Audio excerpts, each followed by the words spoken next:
तो चलिए दोस्तों बात करते हैं कि कल हम लोग ने क्या बात किया था और उस पर आज जो है मार्केट ने क्या रिएक्ट किया।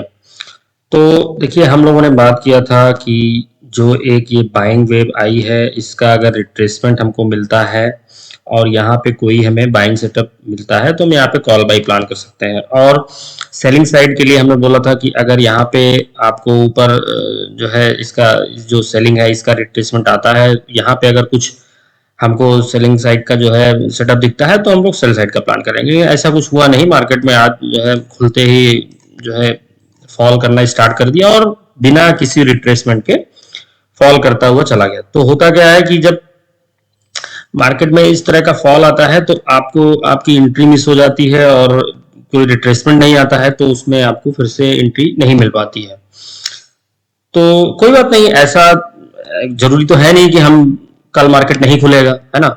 तो एंट्री हम जब भी लेंगे वो किसी भी वेव के पुल बैक पर ही लेंगे। जैसे वेव से कहने का मतलब सिर्फ मेरा इतना होता है कि मान लीजिए ये एक वेव आई है सेलिंग की, तो जब तक इसका एक पुल बैक हमको नहीं मिलेगा, ठीक ठाक पुल बैक जब तक नहीं मिलेगा तब तक हम फर्दर ट्रेड प्लान नहीं करेंगे डाउन साइड का। मतलब जैसे यहां पे जो अगर आप ट्रेड इस जगह पे कहीं ट्रेड ले लेते हो तो आपका रिस्क बड़ा हो जाता है। जरा सा मार्केट ने रिट्रेस किया तो आप अपनी पोजीशन से आउट हो जाओगे, स्टॉप लॉस आपका हिट हो जाएगा।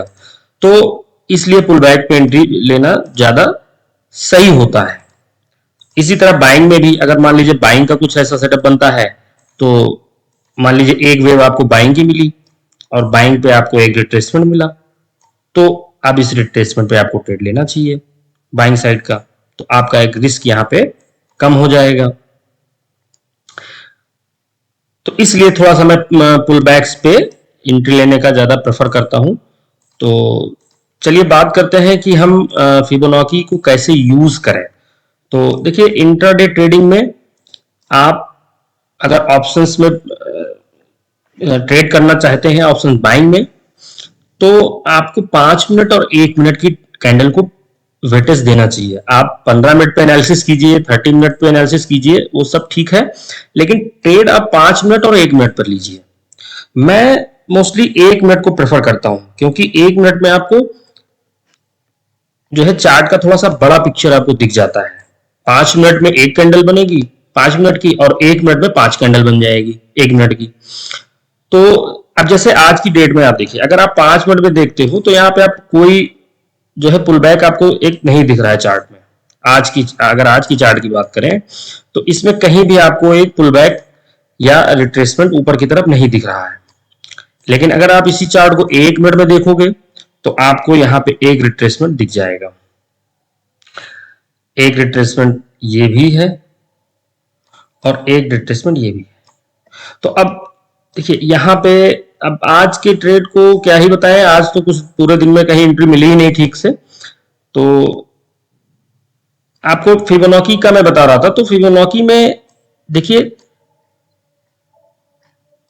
परसों के चार्ट में, मतलब इसके प्रीवियस ट्रेडिंग सेशन का जो भी चार्ट है, इसमें आप देखिए, इसमें बहुत अच्छा एग्जांपल है फिबोनाची का। फिबोनाची के टूल का हम कितना अच्छा इसमें देखिए यूज करके ट्रेड ले सकते थे। जैसे देखिए यहाँ पे आपको एक सेलिंग वेव आपको मिली। अब इसको, ये जो यहाँ पे डब्ल्यू फॉर्मेशन हो रहा है, इसको आप सिर्फ इतना समझिए कि ये प्राइस यहां से चल के और यहां पे रुकी है। तो अब इसका जो है इस एरिया में रुकी है प्राइस, है ना। ये प्राइस का लेवल क्या है, 26,208। तो यानी 26,272 से चल के 26,208 के एरिया में रुकी है। अब इसको आप ऐसे भी कर सकते हो, ऐसे भी कर सकते हो, मतलब कुल मिला के आपका लेवल ये है। तो अब इसका जो एक रिट्रेसमेंट आया है, चलिए इसको मैं पहले क्लीन कर देता हूं। इसको ऐसे समझिए, ये प्राइस यहां आया, इसका एक रिट्रेसमेंट आपको मिला। तो चूंकि वेव आपकी यहाँ पे सेल वाली चल रही थी, सेलिंग वाली वेव चल रही थी, तो अब आप इसमें सेल साइड का ट्रेड प्लान कीजिए।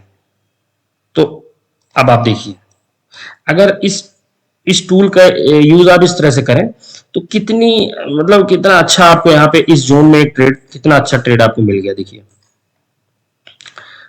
और बहुत ही हाई एक्यूरेसी होता है इस जो है टूल का।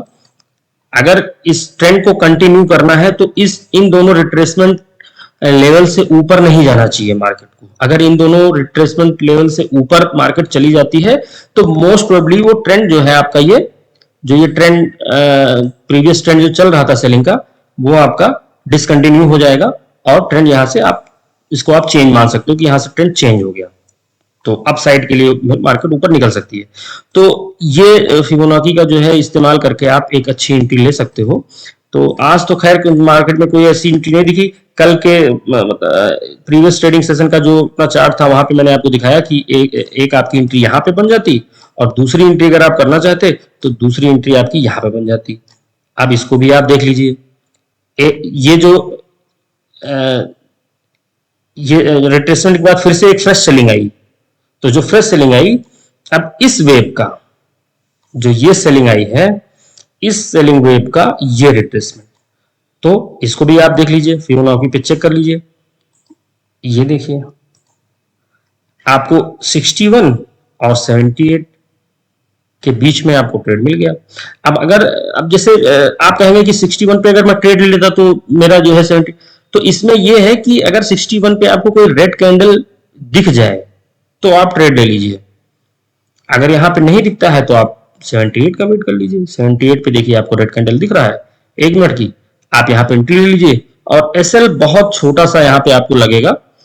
अगर मान लीजिए अपोजिट में आपके जाता है तो बहुत ही छोटा सा एसएल आप यहाँ पे मार्केट को दे दीजिए और उसके अगेंस्ट में टारगेट आप अच्छे ले सकते हैं। यहाँ पे देखिए 55 पॉइंट का 50 पॉइंट अप्रॉक्स 50 पॉइंट का जो है टारगेट आपको मिलेगा। 1 to 3 का ट्रेड है ये। तो ट्रेड आपको ऐसे ही करना है, कभी भी रिस्क और रिवॉर्ड पे ही आपको, अच्छे रिस्क रिवॉर्ड पे ही आपको ट्रेड करना है। अगर आपका रिस्क रिवॉर्ड ही अच्छा नहीं होगा तो आप लॉन्ग टाइम में जो है प्रॉफिटेबल नहीं हो सकते, कभी भी नहीं हो सकते। प्रयास ये करिए कि हमें ट्रेड कम से कम लेना है, 1 या 2, और आप एक ऐसी जगह पे लेना है जहां पे मेरा रिस्क कम हो और रिवॉर्ड बेहतर मिलने की उम्मीद हो, तो वहां पे आप ट्रेड जो है ले सकते हैं। तो चलिए फिबोनाची का हमने जो है यूज करना आपको बताया। आगे मैं आपको और भी चीजें, जो भी सेटअप टूल जो भी मुझे आता है वो मैं आपको आपके साथ शेयर करूंगा। तो चलिए मिलते हैं अगली वीडियो में। आप हमारे चैनल को सब्सक्राइब कर लीजिए, जो भी मैं वीडियो डाल, और नोटिफिकेशन जो है उसका बेल जो है बेल नोटिफिकेशन उसका आप ऑन कर लीजिए। जो भी मैं वीडियो डालूंगा वो आपको उसका नोटिफिकेशन आपको मिलता रहेगा। धन्यवाद दोस्तों।